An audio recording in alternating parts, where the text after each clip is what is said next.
Bonjour, je suis coach et formateur en développement personnel, en prise de parole en public, en leadership. J'ai le plaisir de vous rencontrer à travers cette vidéo. Je voudrais remercier tous nos abonnés qui nous encouragent, qui nous motivent à donner le meilleur de nous-mêmes. Merci beaucoup pour votre solidarité et invitez les autres de nous rejoindre en vue non seulement de nous encourager, mais d'en profiter de nos enseignements. Je suis sûr et certain, et j'ai l'habitude de le dire, ne méprisez jamais la connaissance, car un seul mot peut changer votre vie. Un seul mot peut vous amener très loin, peut changer votre mentalité, peut booster le lion ou réveiller le lion qui dort en vous. Donc, aimez la connaissance. Certainement, la vidéo prochaine, je ferai l'importance de la connaissance, mais ce n'est pas l'objet de notre enseignement d'aujourd'hui. Toujours dans cette perspective d'aider les candidats du bac et du BFM, je voulais intituler cet enseignement « Mon avertissement ». Il est important, chers candidats, de comprendre que vous avez passé une année scolaire qui a été dure, difficile. Vous avez passé du temps à l'école, vous avez passé du temps à réviser, vous avez passé du temps avec la faim, avec la fatigue, avec la soif. Tout ceci ne doit pas être en vain.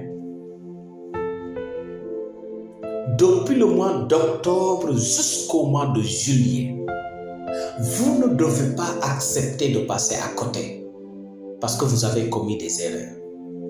Alors, qu'est-ce qu'il faut éviter pour ne pas détruire son avenir? Parmi vous, il y aura des ministres, il y aura des députés. Parmi vous, il y aura des PDG, des directeurs, des colonels, des généraux. Parmi vous, il y aura certainement le président de la République et parmi vous, le premier ministre et parmi vous, et tant d'autres, des médecins, des avocats, des juristes, et ceci et cela. Pour cette raison, vous ne devez pas jouer avec votre avenir. Qu'est-ce qu'il faut éviter le jour J? Premièrement, vous ne devez pas partir dans votre centre avec des documents. C'est formellement interdit. En partant le jour J, laissez tout ce qui est document à la maison. Parce qu'il y aura au moins 2 surveillants qui vont vous surveiller. Et ils vont vous surveiller bien parce que c'est leur travail. Donc, en voulant jouer le malin, tu risques de détruire ton avenir. Je sais que tu es intelligent, tu es sage. Je sais que tu crois en toi-même. Donc, n'amène pas de document. Le document est formellement interdit. Si on t'attrape, tu auras des problèmes. Deuxième chose que tu ne dois pas amener le jour J, c'est ton téléphone, ton iPad, ton Bluetooth, les montres connectées sophistiquées là. Tous ces instruments, vous devez les laisser à la maison. Il y a ceux qui font le malin. J'ai vu sur l'internet une calculatrice. Dès que vous le tournez, c'est comme vous avez le téléphone. Ne cherchez pas à dribbler les surveillants. Vous ne pouvez pas le faire.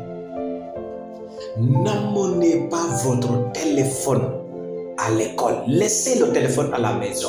Regardez le bac, c'est 2 jours à 3 jours.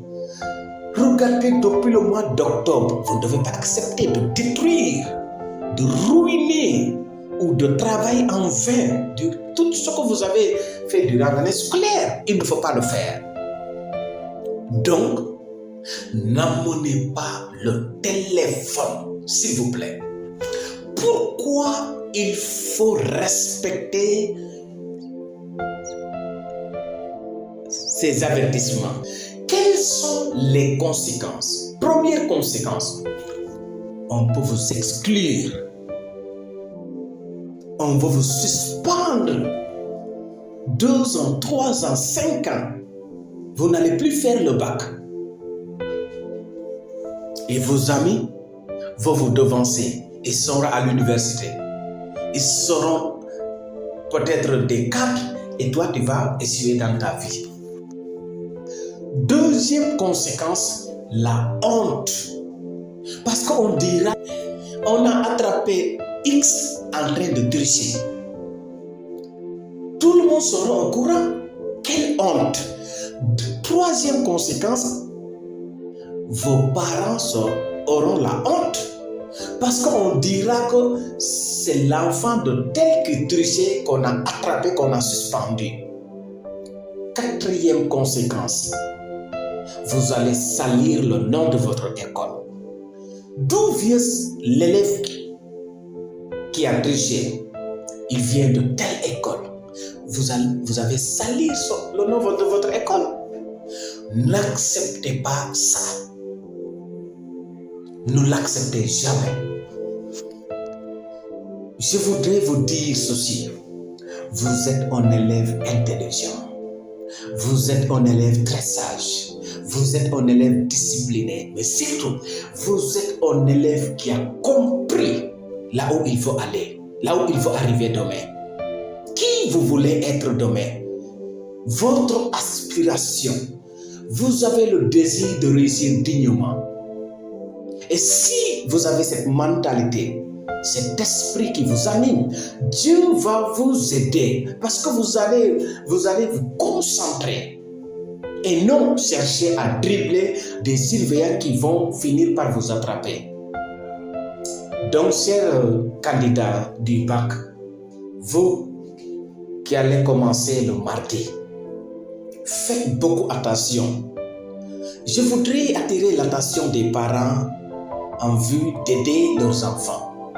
Chers parents, si on dit que demain c'est les examens, c'est le bac, asseyez-vous avec vos enfants pour les conseiller, pour les amener à éviter d'amener avec eux des documents, le téléphone, les montres connectées, les iPads, les Bluetooth, ceci et cela.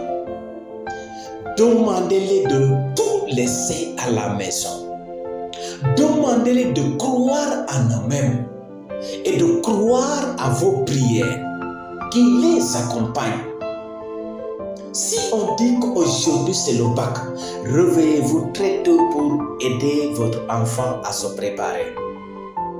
Il doit bien manger et partir sans pression, sans être en retard. Mais avant de quitter la maison, vérifiez, palpez votre enfant. Si il ou elle a un téléphone avec lui ou elle, iPad, montre connectée, Bluetooth ou des documents. S'il faut partir avec des documents ou bien un téléphone, il faut le dire, tu es en train de jouer avec le feu. Prenez tout. C'est là où on voit la responsabilité d'un parent. Interdisez avec fermeté vos enfants à oser partir avec des documents et avec des téléphones. Parce que c'est pour votre honneur et l'avenir de votre enfant. En le faisant, vous protégez votre honneur, vous protégez la dignité de votre enfant et vous protégez son avenir. Ma prière, chers candidats, est que Dieu vous donne son esprit, afin que devant chaque épreuve, quand son esprit vous amène à bien sonder, comprendre et à vous aider à bien réussir les épreuves.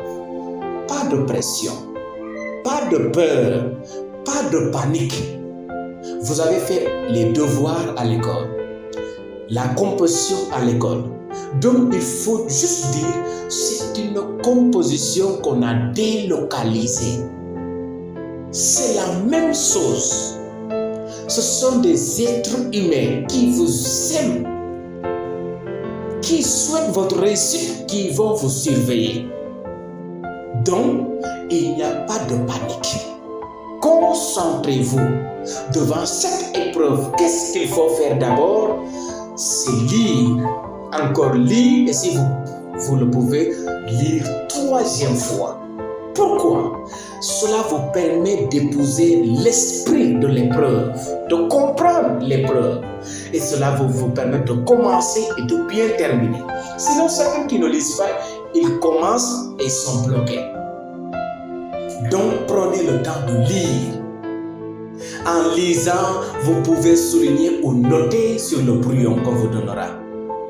Parce qu'on va vous donner des brouillons. Donc, c'est pourquoi on vous dit n'amenez rien. Si vous le faites, vous allez bien traiter les épreuves. Après chaque épreuve, qu'est-ce qu'il faut faire? Il faut lire, si vous avez le temps, et relire. Vous pouvez sauter des mots, vous pouvez rectifier des erreurs, ceci et cela. Donc, ne vous précipitez pas. Autre chose, soyez toujours dans le temps. Il y a certains qui reçoivent les épreuves, ils vont se coucher sur la table et attendre jusqu'au dernier moment pour se précipiter. Non. Dès que vous recevez l'épreuve, lisez, relisez et commencez. Sans pression, avec concentration, que tout votre être reçoit l'épreuve. Cela va vous permettre de bien traiter l'épreuve. Dès que vous terminez, relisez et après, remettez votre copie. Ne cherchez pas à aider, sinon on va vous attraper et vous aurez des problèmes. Remettez votre copie et sortez. Cela va vous permettre de se reposer